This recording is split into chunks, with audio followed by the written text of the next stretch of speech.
Hey there, this is Dinobot Kiryu, and I'm doing a recording for as an option if it's better than reading format of my next paid requests. And a little bit of a funny, somewhat complicated story coming, but try and make it as swift as possible is so I just saw your request earlier today of the franchise wasted potential, and there were a few bits you skipped, and part of me was kind of like, man, but I was looking forward to what. But you read most of it, so I get it. And also, I just consider the fact that I write a lot, even when I try to like condense it. So I figured like I had already did this with like the request that comes after this chronologically. So I just recorded that like actually before what I'm doing right now. But I figured while I have time until my next paycheck comes in to give the next request, might as well do this as a video also to see like if this and the next one work. Though because I'm recording this chronologically after doing for the paid request that comes after, I'll say like two heads up are hopefully I sound more confident in this recording than in that one, because it's it's a little shy, embarrassing, sounding like a nerd on a recorder. And no doubt when you like react to this as a video, I'm going to hear my own voice, and I'll admit I cringe at how my voice sounds. Like I don't think my voice is cringe like hearing it, but my voice is cringe when but when I hear it like through a camera, I'm just like, oh, it sounds awful. Sound like a dweeb. But if it helps you not dealing with the bother of reading, um, that's fine with me. And if you message saying like, no, I prefer to read, I'll just be like, oh, well, I just wasted my time. But I have personally at the moment not much to do, so oh, fine with me. So to get into this, I'm not gonna say the stuff that I said in my previous video that you would hopefully see after this. So I don't want to make it that like when you listen to that video, like, yeah, Murray, you already said this stuff. So I'll make it that like for this video, I won't repeat. I'll just say like there might be some questions you have, like why do I not make videos that are public? Why are they like these request videos like going unlisted? Well, I'll explain it there. You just have to wait a little bit to find out. So in its place, I guess before starting the video, if it's okay, I'll give like a brief narrative, I guess, on my history with your channel, since this might be the first time you're actually like hearing my voice. So, just to give a quick rundown, as a little preview before doing the actual request part. I came across your channel in 2014. I was like, I think I was 12 or 13 at the time, and the video I saw was your talking about the bullshit of the Ninja Turtle DVDs, and put simply, that was one of the funniest videos I had ever seen at the time, was the way you ranted, especially like when you were going for the DVDs, like 3 episodes, and then on 2003 Turtles, but then he said, how many blowjobs do I want? I want, ooh, 4 episodes. Blowjobs are good. How about hand jobs? Many are examples like that, and it sucks that video is not uploaded anymore. But so first I saw your stuff because of your Ninja Turtles. Then I liked watching your stuff of Alien and Predator, because that was a franchise I was really into at the time. And then, I saw a lot of your videos talking about like Rambo, Leviathan, Golden Child, Lethal Weapon, Die Hard, like plenty of series that as a teenager I got like kind of interested in. And luckily at that time period, Netflix actually had a lot of stuff on it compared to today. So long personal story short, it was like shortly after I first watched your reviews of a lot of these movies, and then because Netflix had most of them, like the Arnold films, Stallone, Van Damme, I would just, like binge most of them. And well, of course, I can't say I grew up with them as a kid like you did. During my teenage years, when I had like, well, again, long story short, like very, very few friends, unfortunately. But of those few friends I had, I enjoyed like sharing them, like Broken Arrow, Hard Target, Point Break, which you didn't like. Oh, and Speed, like the list goes on. So you opened up a lot of like I had seen like quite a few movies before as a kid, early teen, but it was definitely after I found your channel that I actually like. Well, admittedly, Nostalgia Critic was also a person that exposed me to a lot of movies, but in retrospect, I definitely respect. I like watching your stuff a lot now more than Nostalgia Critic. Like, and that's a whole nother can of worms that could take forever to get into. But yeah, so point is, I thank you for like being a fun, entertaining guy to listen to, especially your rants.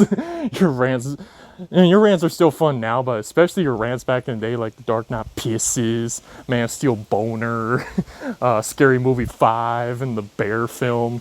Like when you were all like, I know it's 10 minutes in, get to the fucking movie. And then you're like, no, I don't want to talk about the fucking movie.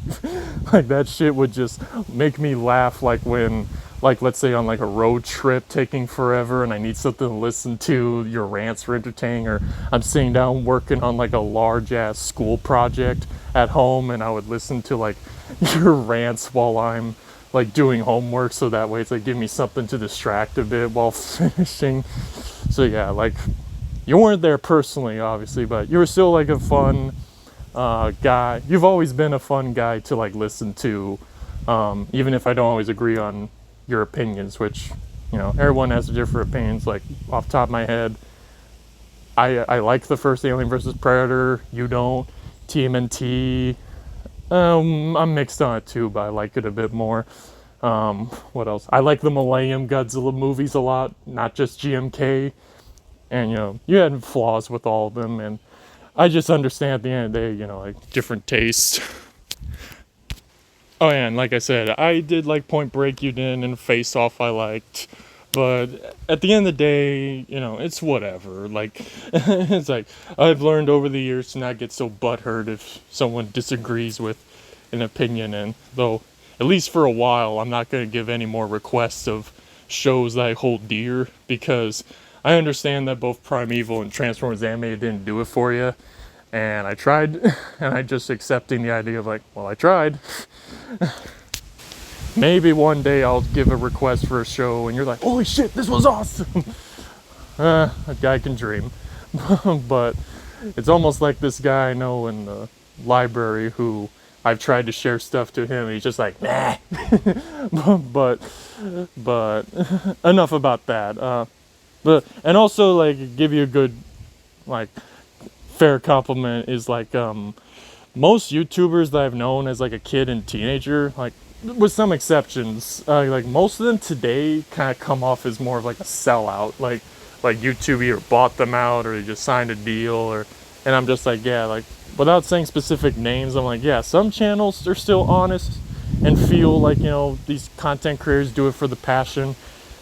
But yeah, a lot of them is just like now they just do it for the views. They go off of what works, not innovate. And there's plenty of videos of other people talking about the downfall of all these YouTubers, and I'm like, yeah. So to be honest, you're like one of the, or as an honorary for you, you're one of the last YouTubers I've watched since a long time ago where I still watch your stuff. Like, I don't feel like he's a sellout. I mean, you're just having your viewers give these paid requests and doing that. It's giving you stuff to do, so that's cool. Plus, I'm just happy to finally be able to do this, because when you first did it, first started doing pay requests, I was like, but it was when you got the Cash App that I was like, oh yeah, I can finally do it. And then I had to muster up the courage and the money.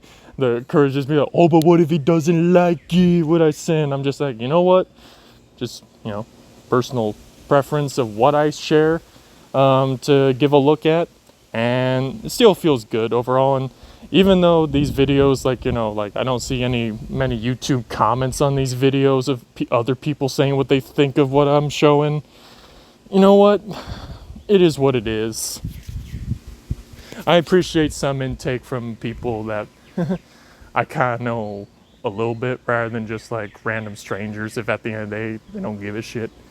But enough of that old sentimental blah blah. Time to go in professional mode and just get into this what we're talking about. My top 10 favorite movie writers. Of course, subjective, not opinion. Or no, not fact, just opinion.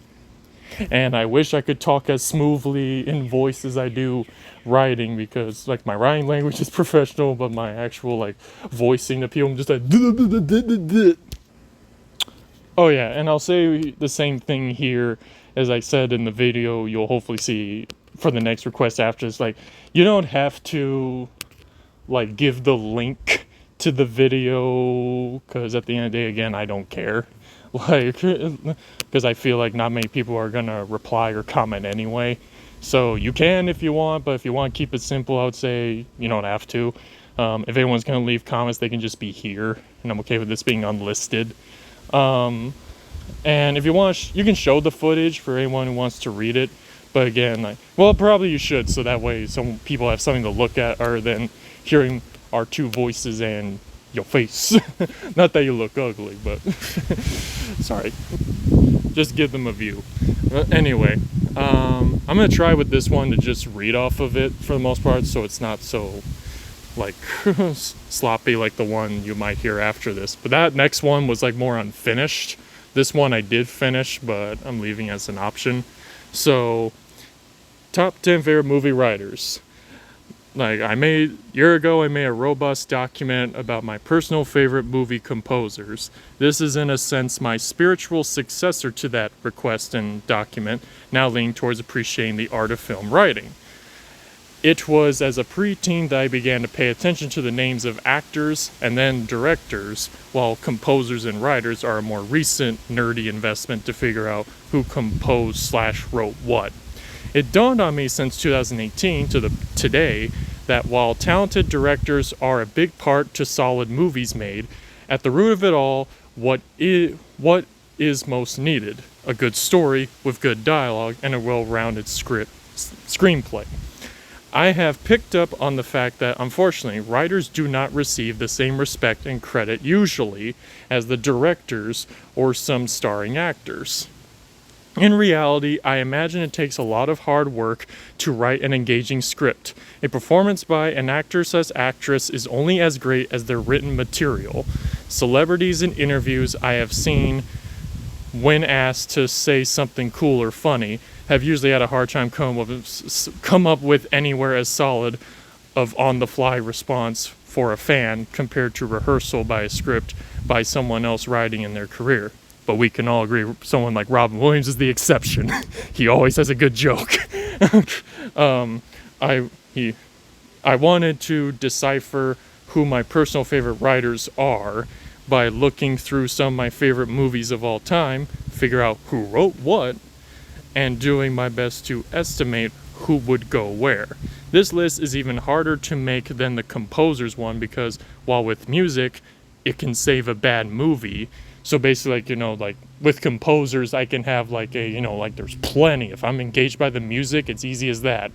And depending on how much work they did. But writing is way more crucial. Some movies can be very cool, but admit the writing is weak. I really had to pick writers I feel did enough of a consistent great job that they warrant a top 10. But there are so many writers that have done one or two really good movies, but other stuff they have done is crap. Like David Goyer, for example, and you know who I'm talking about.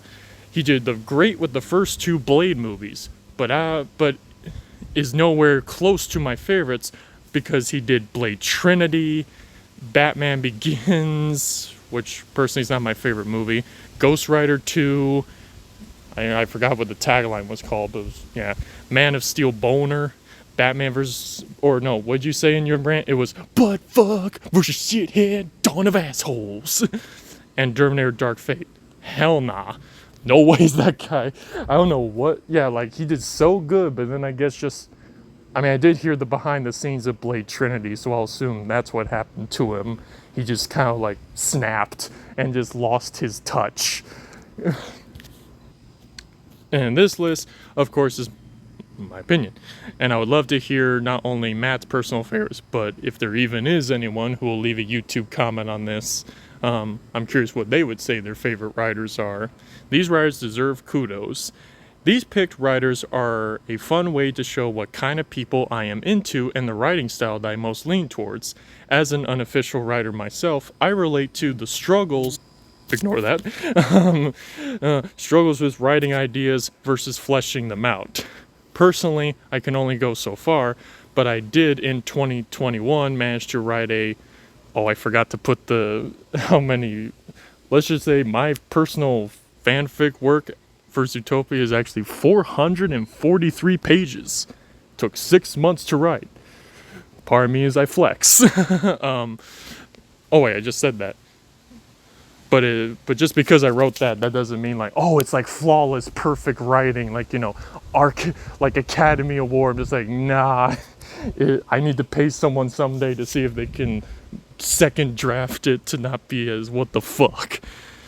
Let's start with some honorable mentions that did not make my list for varying reasons. Real quick, like change of pace. I wanted to give an honorable mention I didn't put in my document to Daniel Thomas O'Brien, because as I looked through like his writing records, I was like, oh, he was actually a pretty credible guy with solid scripts. Because you have, shows right here, Alien, Blue Thunder, which I've actually seen and liked. Return of the Living Dead I saw recently, and I thought it was both good from a directing and writing, but also beautiful effects and such of the zombies. And now I know where the brains came from.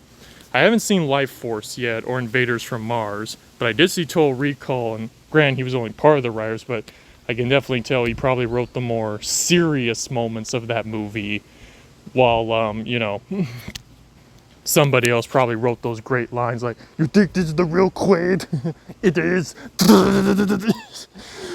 But yeah, I wanted to give him props. I'm like, from the movies I've seen, so far he's pretty solid. And my personal theory is because I've noticed he didn't do any sequels to stuff, like for reasons he must have not came back for Aliens or Return of the Living Dead Part 2. So my theory is, from what I looked up about him, maybe he's just kind of like a, let me find the right word because I didn't write anything down. He's a self-contained writer, I guess that makes sense. He didn't like to do movies that were like, he didn't like to continue stories even if they get a sequel. I think I even saw somewhere it said he just did not bother to come back for Alien. So he's kind of an interesting guy of like, just one in, one out. But he does pretty solid at stories with just beginning, middles, and ends, and just leave it at that. I haven't seen Dark Star yet, but I am curious because I know that's John Carpenter's debut. And honestly, that guy I'm going to put above this guy right here that we have our sights on. So my lowest honorable mention is David Koepp. I did say he would go in my top 15 when I wrote this, but now I'm just like, you know what, this guy really doesn't deserve, but with all due respect to the guy, because, writing's tough, writing's not easy, but when you look at the stuff he's been a part of, I'm biased for the first 2 Jurassic Parks here, which he did write the screenplays for, though the first one he had some involvement with Michael Crichton, so I think I write in here, but yeah, like I do think while Jurassic Park is great, you could argue like, well, how much did Michael Crichton write versus he wrote?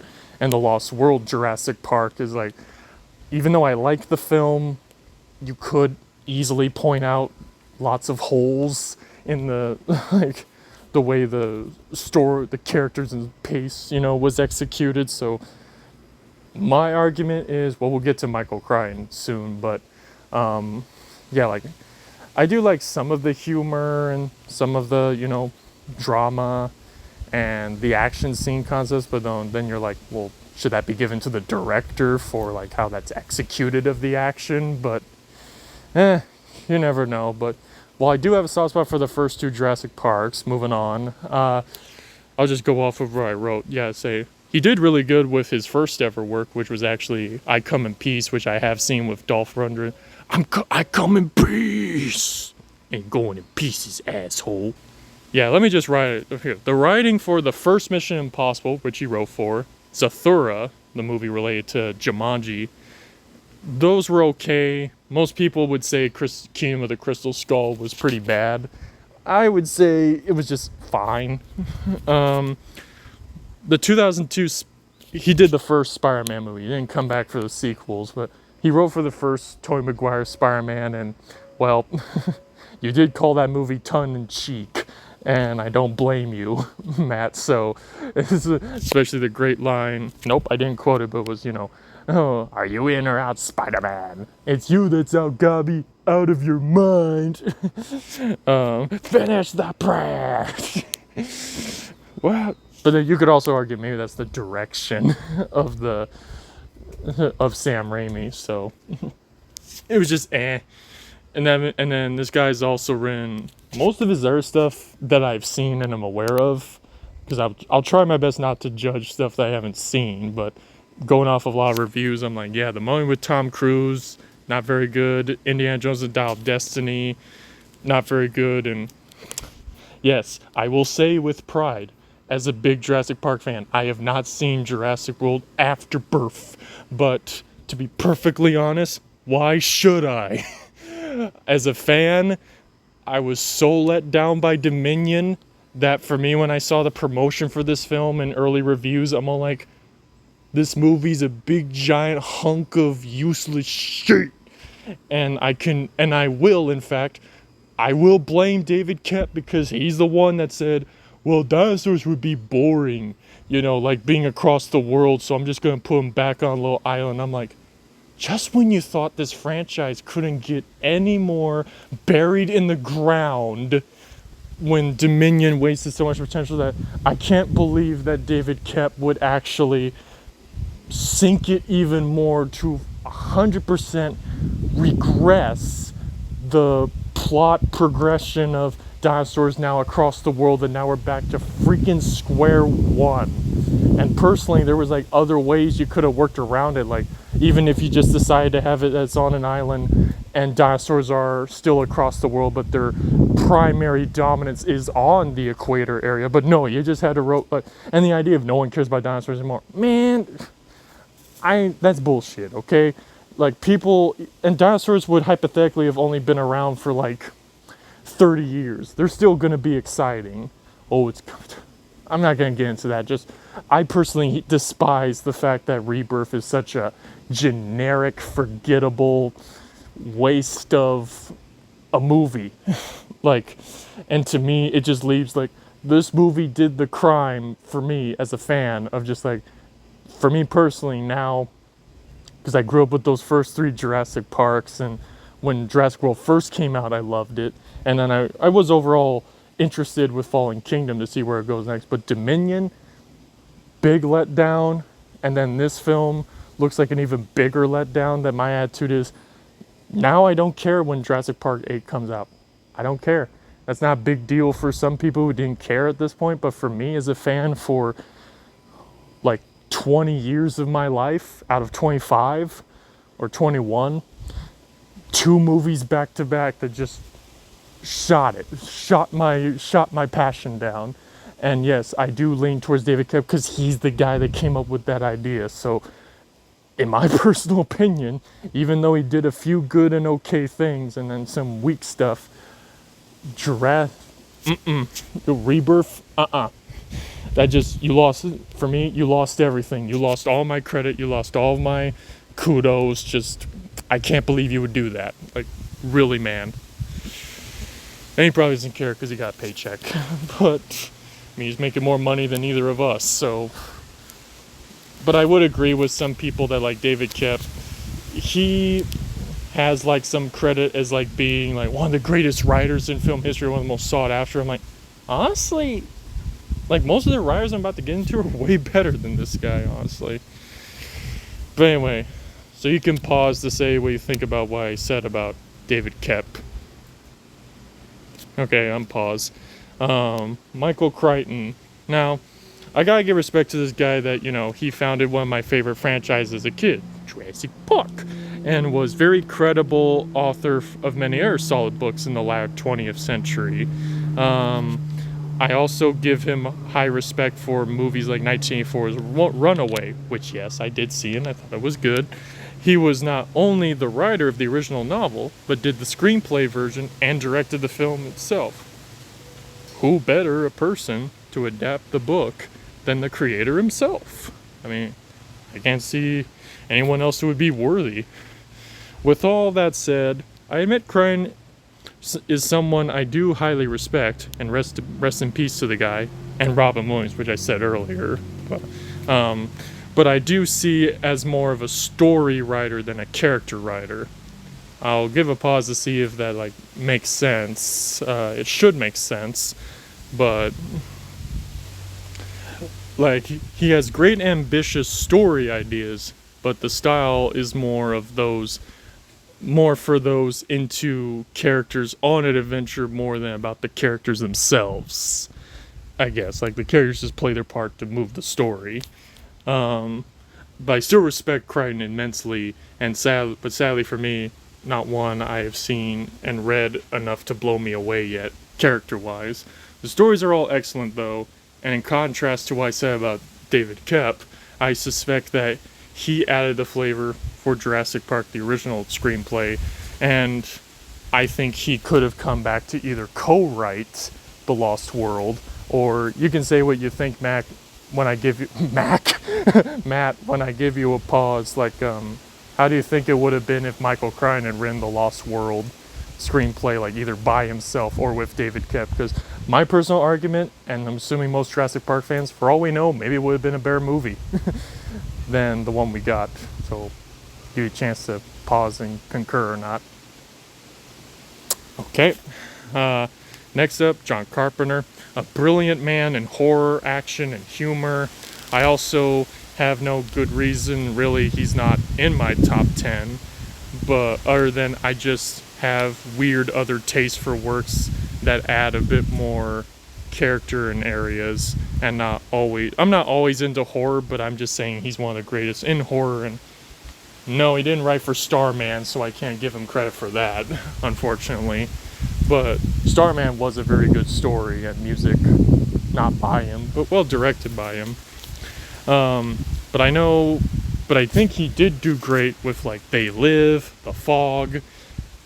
No, he didn't write for In the Mouth of Madness, I believe.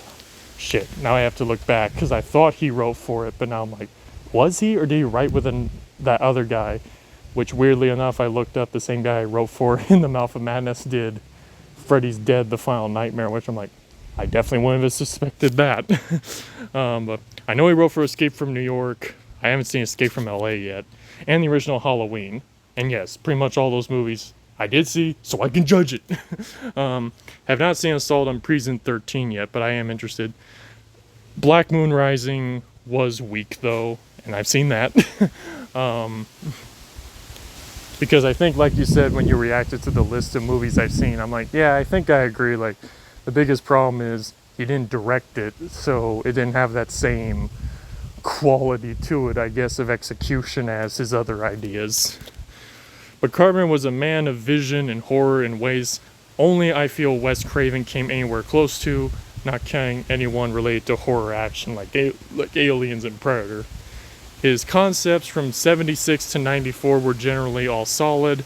I've heard Vampires from 98 is, some people call it good, so I'm kind of curious in that film also, but generally I've gotten the impression, especially from my friend at the library who, like Carpenter, in his personal opinion, he says nearly everything he did after In the Mouth of Madness was nowhere near as good, so but still, find it very cool that he was a director, writer, and a composer on a lot of his works. I've come here to chew bubblegum, kick ass, and I'm all out of bubblegum. I don't know if he wrote that part, but that would have been awesome if he did. Though, and even though I'm giving a pause, I know it's like, need we say more about John Carpenter? I mean, alright, I'm paused. But moving on, this is a tie. Jack B. Sowards, hope I said that right, and Bill Lancaster. These two I put together as they both made spectacular movies in 1982, but to my somewhat disappointment, they never got to make really much of anything afterwards. So Jack B. Sowards was the screenwriter in Star Trek II, The Wrath of Khan, and Bill Lancaster was the who wrote John Carpenter's The Thing. Both of these movies are in my top 20 favorite movies ever made in cinema history. Both scripts brilliant in the fields of sci-fi horror for one, and sci-fi action for the other. of course, you know which one, sci-fi horror and sci-fi action. I would put them in my top 10 if they did any other work that added to their talent. But at the same time, hopefully that is what they wanted, since some writers are satisfied after one project. If either of them did not get more jobs, but wanted them, it's bullshit they did not go on to write more great works. And I personally think someone like either of them could have done a better execution on the Omen series, because I have nowhere else to slot this. I'll just say the Omen, I don't mind the first one, but to me my biggest problem with like the second one was like, why is it that we keep going back and forth between, is Damien like, we feel bad for him or should we fear him? Like, it's like they wanted to have their cake and eat it too, in terms of, you know, like I'm okay with either idea. Like, if it's Damien wants to be good despite how he's born to do evil, that's kind of like Hellboy, but it would be before that. Or if they just want to make it he's naturally evil, that would work too. But unfortunately, they just kept going back and forth, and they even did it a little bit in the third one. But I give respect now. The third one with Sam Neill at least was more consistent than the second one. But I just feel like these writers would just do a more talented job, you know. Or even the guy who wrote for, who also was not on here, but William Gray for the original Prom Night, which I haven't seen yet.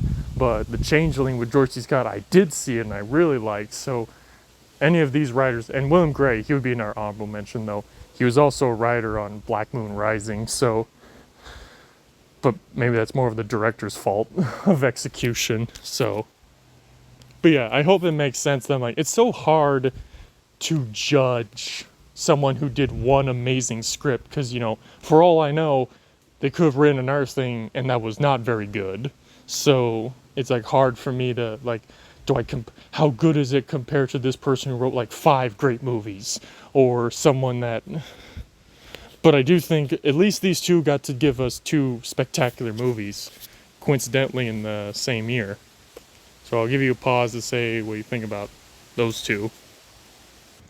I took that pause to get a drink of water. So next one, honorable mention, is Ed Solomon. I give him a huge nod for writing the first Men in Black, which is one of my favorite movies growing up, for the blend of action and humor. Spoiler alert, that's personally the type of genre I'm most into, is something that's not too serious but not too silly. There's some movies I like that are really silly and some movies that I like that are very, you know, serious, but generally my personal forte in the writing style I gravitate towards is I like having action, but like an Arnold movie, you know, have some of that fun, cheesy, having a good time somewhere in there. But I digress. Yeah, I love the banter with Agent J and K and how the story was told. I was surprised he didn't come back for the sequels. Like, I assumed, since the director came back and Danny Elfman came back composing all 3 of them, I thought the same writer, but nope, only the first one. So, but then I looked at this guy's art stuff. I'm like, I don't mind the Bill and Ted movies. I thought they were fun. I was surprised, but they're definitely silly. But they have good hearts. 69, dude. But most of his art stuff, I was just kind of like, eh. The 1993 Super Mario Bros. Movie was okay on its own, but of course, infamous as an attempt to adapt the video game. And of course, in short, he doesn't make my top 10 because, well, I do love Men in Black. I think this guy kind of falls into, it's been a few minutes since I paused. Now I lost my train of thought. I was saying he did one great thing, but then everything else was either just okay or just meh, so he kind of goes in that, he's just alright. So you can say for pause what you think about Ed Solomon from what I listed out. Alright. This one I honestly put in mostly for you, but I still think this guy is really good. Jeb Stewart, because he did, you know, co-writing for the first Die Hard, Leviathan. I think if I hear you call me Becky one more time, 6-pack, I'm gonna pop your tops, all 6 of them. Another 48 Hours, which I haven't seen yet, but I've seen the first 48 Hours, and I heard the second one's good. And The Fugitive, and I love The Fugitive. That's actually one of my favorite movies. Also, just like I loved the drama in that. Yeah, all great to good movies with a nice flair of witty attitude. Fugitive, meanwhile, is hella suspenseful. He was a co-writer on all those works, so it's kind of hypocritical. Give him another writer who's going to come up on this list. You can easily criticize shouldn't be that high, but I'm like, yeah, like he's a great writer, but if he's a co-writer, it's hard for me to know specifically like which credit do I give for what. I would have to like see a dissection of like what dialogue did he do versus, and that's why it's like easier for my OCD. Well, I don't officially have OCD, but I feel like I have some minor case of it. But it's like, it's just like co-composing a movie. I'm like, well, which part of the music do I give to this guy or that guy? And like, it's like, it gets like a little more complicated, but nonetheless, still a great writer. But yeah, here's a pause for you to say why you enjoyed Jeb Stewart. See, that's what I find embarrassing when I voice record, is that I'm just going when I prefer the professional articulate. Alright, we paused. This guy you might not be too aware of and not as into, but hey, it's my list. Make your own list. But I like Ethan Coen, and this guy's basically my number 11. Just barely missing out because similar to Jeb Stewart, spoiler alert, he did a lot of co-writing. There's only like 2 movies I've seen where he did the full writing, so. But nonetheless, I've seen 6 movies, and I think they're all really, really good. Idiocracy I found really funny. It's now a documentary. Tropic Thunder was hilarious. My favorite scene being when they land and then I forgot the name of the actor, but the director actor blows up, and then Ben Stiller goes up and like, it's fruit flavored corn syrup, puts in his mouth. It's like, really tasty, bloody tasting corn syrup. Hey McDavid, we got war faces on. And then those soldiers in the trees just like, they do not fear death. So I thought Tropic Thunder was great. Men in Black 3 was, I think Men in Black 3 was, better than Men in Black 2. Obviously, not quite as good as the first, but it was still a very solid script, and he did that by himself. And then he did Madagascar 2, which I don't think you've seen the Madagascar movies. I'll check after I do this recording to see if you have, but I personally grew up with the Madagascar movies, so yeah. But he wrote for that, and I thought Madagascar 3 is really fun. Madagascar 2 had some really solid, good, funny bits, which I won't spoil in case you haven't seen them. But that was also just a childhood movie of mine. So, and he wrote for movies you probably haven't seen, but I really liked. One of the few franchises of movies I like in the 2020s was the Bad Guys series. He wrote the first one by himself and co-wrote the second one. So, going off of that resume, I think he's a pretty strong guy here. He's funny. He has some action in there. Like I would trust him to write for a Pink Panther film or Return of the Living Dead, or at least as a co-writer, I think he would provide some good stuff.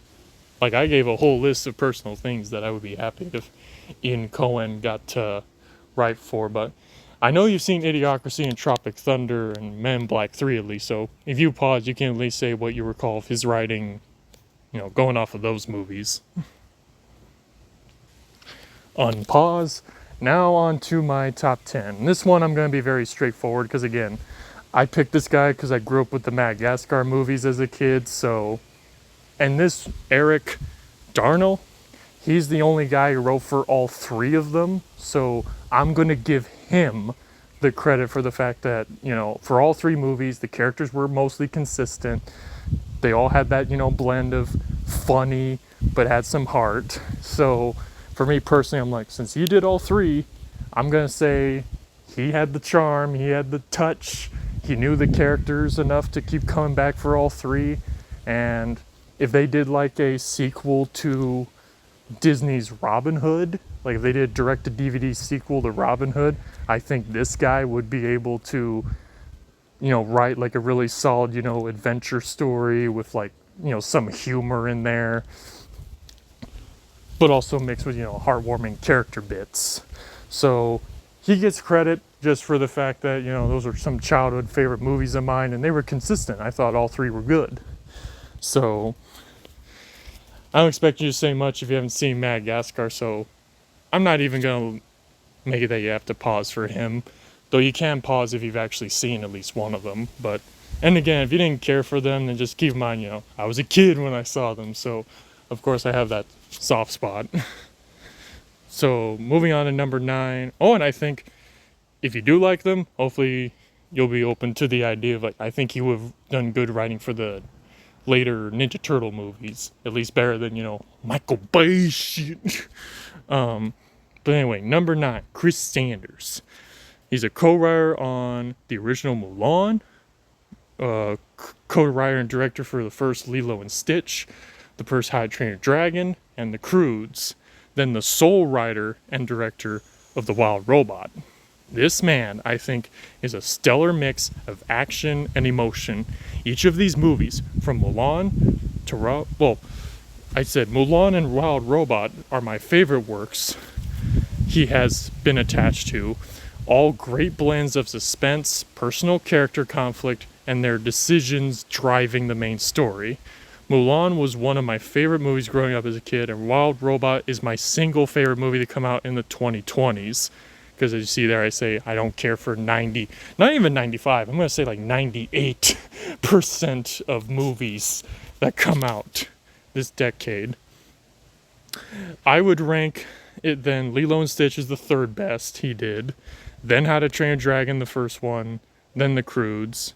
Though I like all 5 movies he did. Like, The Croods is, to me, the weakest. It was still fine. And it had good, family moments. So, the sense of the sense of drive in these movies' characters and overcoming challenging odds and growing as individuals and or in a team make me wish Chris Sanders got to be a guy that took over the Land Before Time franchise a long time ago. Of course, you can argue, like, why would a high talented, acclaimed guy like this, why would he affiliate with some direct-to-DVD kids dinosaur? But I would argue maybe if he did this first, Mulan was his first in 98, so maybe let's imagine hypothetically, let's say if he needed a job, so he started with Land Before Time sequels, and then let's say he knocked it out of the park, showing off that passion, talent that he has with his later stuff. So he would maybe still give a hand in some of the later ones even after he got big for creative consultant, so that way he could have given this freaking franchise that got way too kiddie, he could have kept that spirit of the first one. And to my surprise, the writers of the first Land Before Time, or I think it was the developers, they did a lot of Sesame Street stuff. So I'm just like, really? The guys who did Land Before Time, a dark, serious movie, wrote for episodes and specials of Sesame Street. Well, good on their talent. But yeah, that's just my argument. So Chris Sanders makes my list because I look forward to whatever this guy does, because literally going off of that resume, I don't think there was one bad movie. There was 1 or 2 where I thought they were just all right, but I'll take all right over, crappy. So you can say what you think of him, because I believe you've seen most of those. So pause. Anyway, continuing. I'm going to be fast with these two because both of these writers wrote for Godzilla movies that you thought were pretty bad. So to each their own, agree to disagree. But I think Wataru Mimura, he wrote for Mechagodzilla 2, which you did like, but I had some issues with it. Godzilla 2000, which was your favorite. I like it though. Mechagodzilla, which I actually find underrated. And then Godzilla Against Mechagodzilla, which I'll defend as still good. And then he was a co-writer on Final Wars. So I don't even need to read this. I think I can just go off of my notes. I think he's very solid, and I put him on here just because of how biased I am. But in short, first with Mechagodzilla 2, it's not a bad script, but my biggest problem with Mechagodzilla 2 is I wish, as I read in the note, put in the notes, I wish he focused more on the chemistry of the baby Godzilla with those human characters looking after it, to give that hope in the future. Hey, maybe if we raise him right, he could grow up to be a Godzilla that doesn't hate and attack humanity as much. So we gotta work on that and explore the theme of, like, we gotta kill Godzilla, he's a menace, but, like, yeah, but do we have that right given the fact that we created him? It's like, well, it's not our fault. Explore the themes of, like, thinking you're doing the right thing by trying to destroy him, but at the end of the day, it's not a good idea because, you need that. Well, this is one part where maybe it would be better if I just, wrote what I said.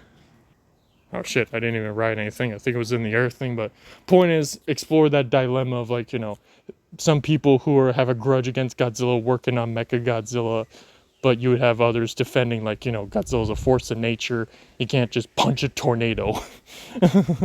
I would just try to portray Godzilla as, more like wild animal or neutral.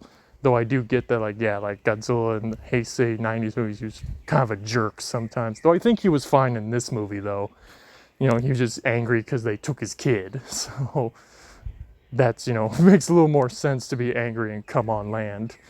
And personally with Mechagodzilla 2, I would actually have this be, like, I know you didn't like it in Godzilla vs. Kong, but to me, I'm like, I would change Godzilla vs. Kong and all the Godzilla movies. So personally, I would have, like, the stuff from Mechaghidorah possess Mechagodzilla to, go berserk in this movie to make it more interesting. Godzilla 2000, thought the writing we got was fine. Megaguirus, admittingly, could have used some touch-ups. And then Godzilla against Mechagodzilla, which I think is his best work, writing-wise. I think, even though I love this movie, I love the ideas of, Godzilla and Kiryu, the other Mechagodzilla 3. And it's kind of funny that he wrote for both reimaginings of Mechagodzilla in two different eras. But I will admit, I think the biggest thing against Mechagodzilla was lacking, despite how much I love it. I really do wish we got to see the pilot Akane bond with Kiryu more, because the biggest thing that I've gotten out of this movie as a kid was, when I look at Kiryu, I see it as like, so you have, man creates Godzilla from nuclear weapon testing out of war and hatred. Godzilla's created. He's mad and in pain, savage, destroys, kills people. Akane is like among those, have lost people from Godzilla's, like, bitter, like wants to get back, at Godzilla. And like, you have Godzilla. Kiryu is the bones from the original Godzilla possess an angry spirit who doesn't, just wants to rest in peace. And when he's brought back, he wants to continue his rage and anger at humanity. But then we see Akane and Kiryu kind of form a, like, if we got at least one scene, like 3 or 4 minutes, where it's like she's inside Kiryu, and that way, as in, just inside the pilot.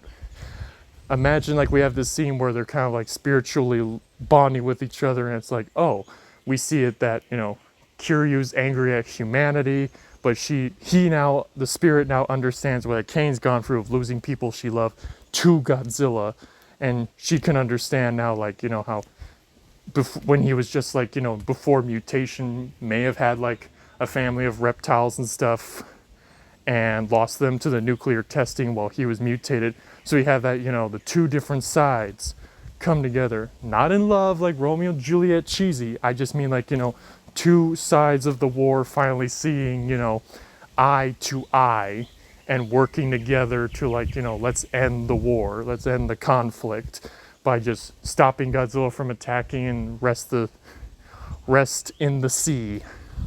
That, to me, is a very compelling idea that I think the writer did slip on execution. So even the funny thing is, even though it's like, so why is he so high? It's because I am biased and juggling between, that's why you got so many honorable mentions, because I'm juggling between how much I love these ideas as a kid and teenager, but also looking at the movies themselves, just like, man, they didn't go for it. I want them desperately to go for it. Push.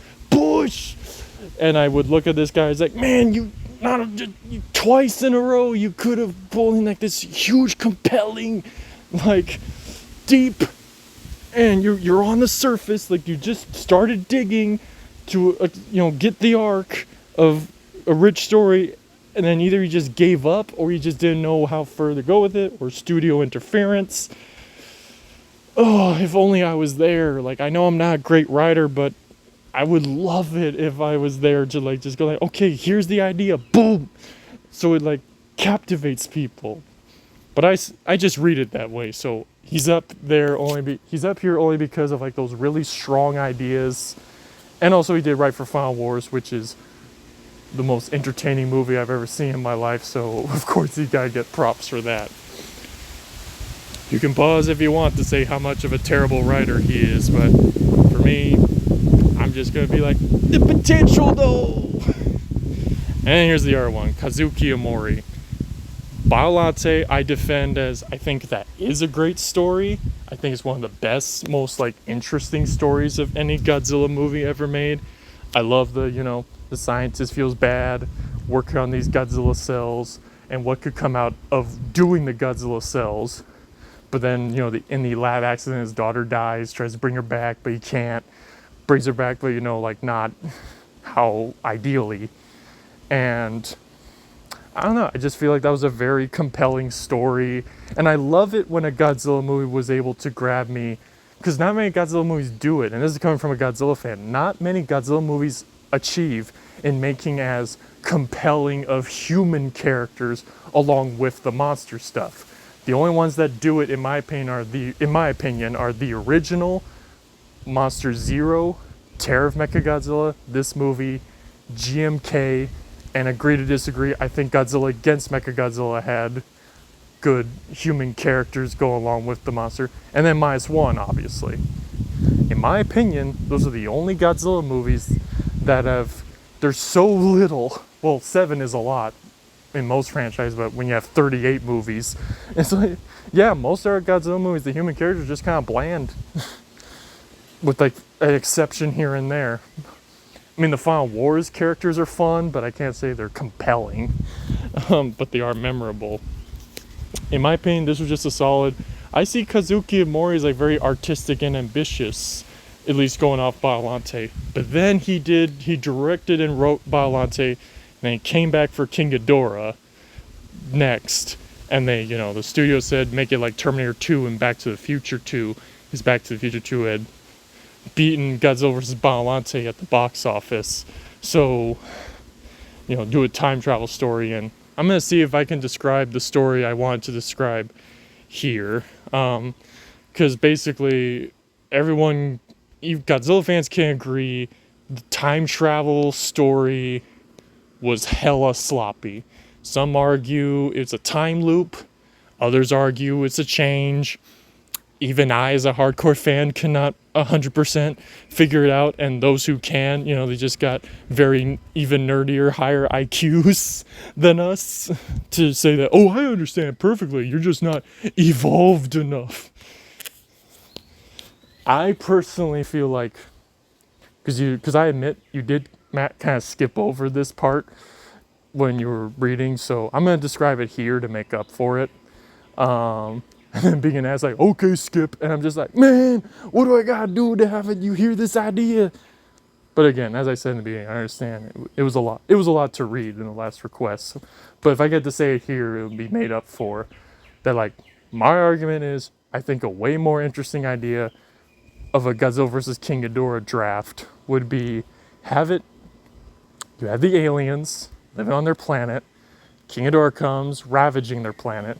They evacuate to Earth, they evacuate their planet, and then land on Earth trying to blend in. Then, some of them are probably exposed by like a few humans in the neighborhood. Then, eventually, King Ghidorah comes, he followed them to Earth and attacks.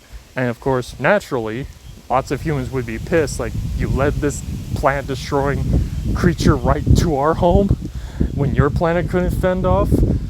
But the good news is we get the fight scene of like Ghidorah's activity triggers Godzilla, and then Godzilla kicks ass, beats Ghidorah. So the good news is, Ghidorah's defeated, but now like with the exposed aliens, it's like, many people are unhappy with, the fact that they led a monster here. So naturally, you kind of get District 9, if that makes sense, where it's like people would be very like hostile towards them, racist, give them like very like shaming jobs, and there'd be like some exilians that still want to like work things out peacefully, but then there's some who's like fear, paranoia, would be all like, oh well, if they won't accept us, then I guess we'll just have to fight. So what do? They're hypocrites, because they take the remains of Ghidorah with their technology and make Mecha Ghidorah like, we're gonna use this to like spread fear, and like now we have the power to make this like the plan how we want. But then you would have others who are the good ones that are like, that's like that's so horrible, because it's just gonna make us look it's gonna make us look as bad as they think we are or could be. Like, you're just gonna make them right about judging us, and then it's like, well, they're gonna judge us like that anyway, so we might as well. I'm saying it's so basic, but I feel like I outlined it much better. So they use Mecha Ghidorah to like be terrorist hostile, but then Godzilla comes and kicks their ass again. And then like those bad aliens are mostly killed, and the rest actually leave it open-ended. Like leave it open-ended as like do they get amnesty? Maybe some of them do. Some of them are still getting treated like underclass. Leave it up open. And I feel like this writer, if he was going off of the quality of Biollante, would have done a compelling job here if that's the direction he went. But he didn't want to do aliens, apparently, and I'm like, well, given your time travel, I think doing aliens at the end of the day would have been fine. We're making it realistic. It's a fucking monster that's giant and breathes atomic breath, and no creature in real life can be that big and on land. So quite frankly, you're trying to I mean, I get it, fantasy, you want to sometimes give like a realistic fantasy, but I'm just saying, you could have told this story like serious, compelling, and not make a big deal out of the sci-fi element. But I'll give a pause for Matt, so now you finally say what you thought about that idea, now that I finally got to just say it. And at least, like, if it's better than the movie we got, if it's like, makes a little more, it could be followed and tell a theme. It's basically District 9 before District 9, but with Godzilla, so it's automatically cooler. And then, to be fair, I don't like the other movies he wrote for. Mothra, 92, didn't care for that movie.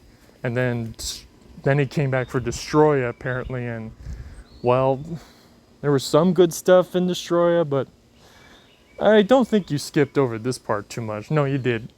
You did, like, read it, and it was fair. Like, you read the part about Godzilla, like, Junior ripping Destroyer's heart out, because I'm like, the biggest stupid thing about this movie is that people highlight that, man, Destroyer's like the toughest enemy of Godzilla ever. Well, if that's really the case, we should have seen Godzilla get, like, rip out the heart of Destroyer. No, I meant, like, burning Godzilla, dad. Destroyer stabs him in the chest after they've had an epic fight, and the way it ends is that surprise stab for the chest. Like, maybe, like, Godzilla beats down Destroyer, comes up to check on his son, but then he's stabbed in the chest with dramatic music. He collapses dead, and then the essence of radiation goes from Godzilla to Junior, and then Junior, all powered up adult's like gonna finish the fight for his dad, and comes and finish the job like Mortal Kombat, like rip out the chip, give me your face, and then like, yeah, glorious. That to me would be the most epic, awesome death for a Godzilla movie and ending of an era. So I feel like a lot of people put Destroyer as the greatest, and I'm just like, I want to put it in the greatest, but those little issues just make me like, ugh. And I'm gonna critique Heisei more than Showa, because I'm like, these are the movies everyone hypes up as like, well, they take it more serious. And I'm like, if you're really gonna do that, then you should really like push for these innovative ideas now, in the Showa days, you could get away with it because they were mostly cheesy, but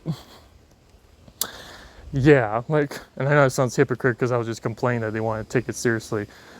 It's not an easy thing to describe. Just, I want the movies to be taken serious. I just don't think they need to be as worried about going too silly with ideas. We already have Space Godzilla, you know. That's not silly. A plant creature is not a wacky sci-fi concept. Like, come on, you can do it.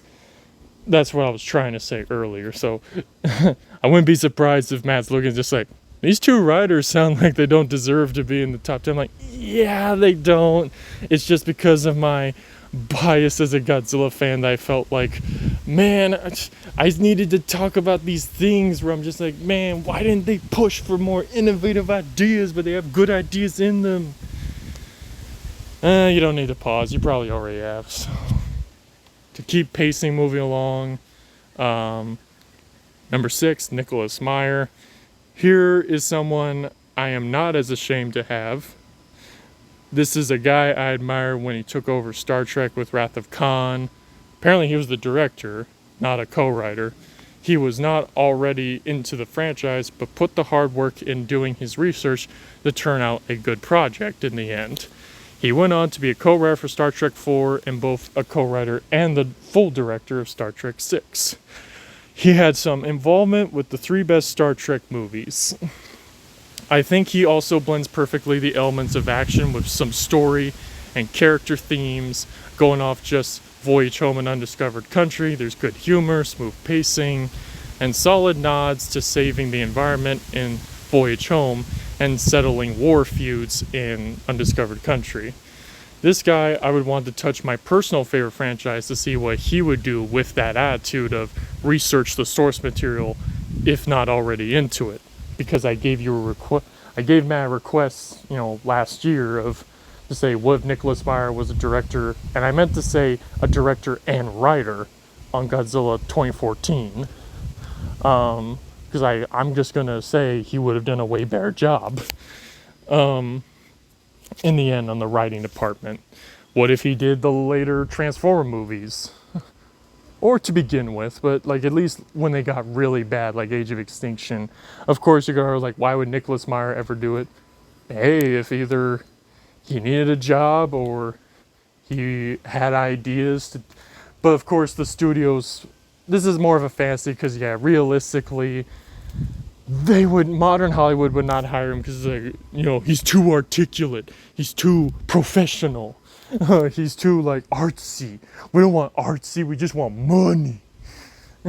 Though I would at least love to hear him say ideas, like if he looked at the stuff, like I paid him to just look over the stuff and then see him say okay, well, here's what I would have done going off of the source I've researched.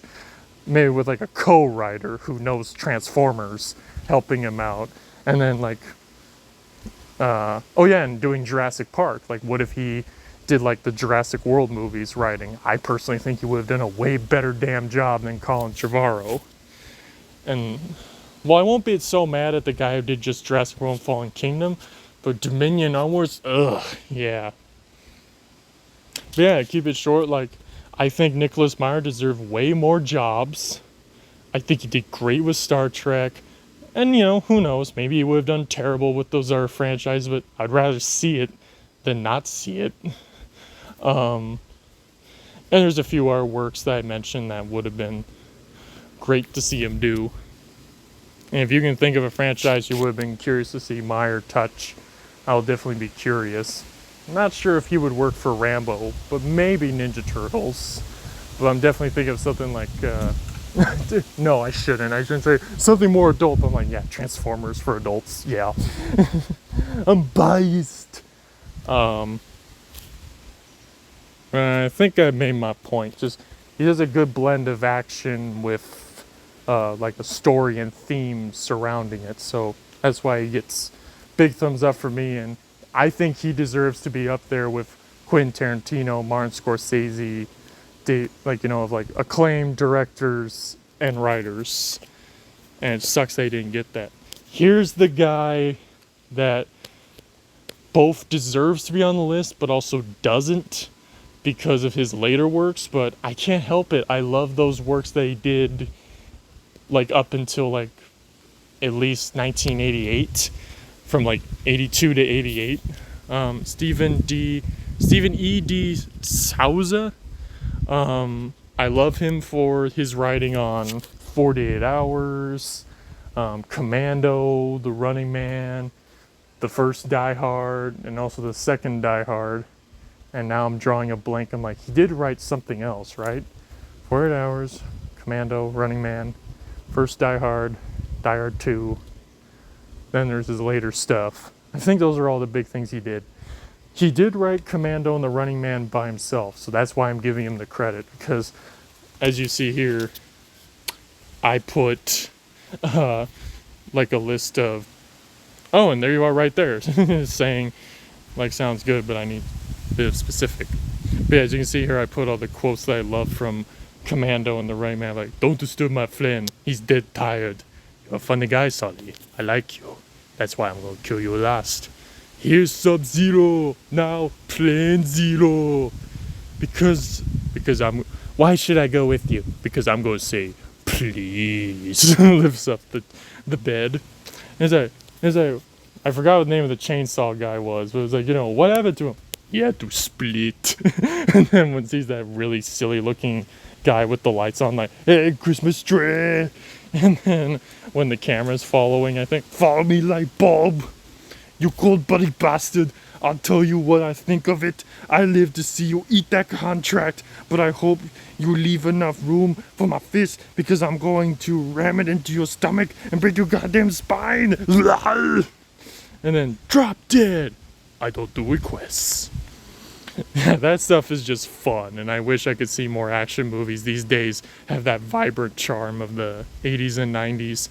It sucks these days. Everything either too edgy and serious like Jason Bourne and Christopher Nolan works, or overly ridiculous like Thor Love and Thunder.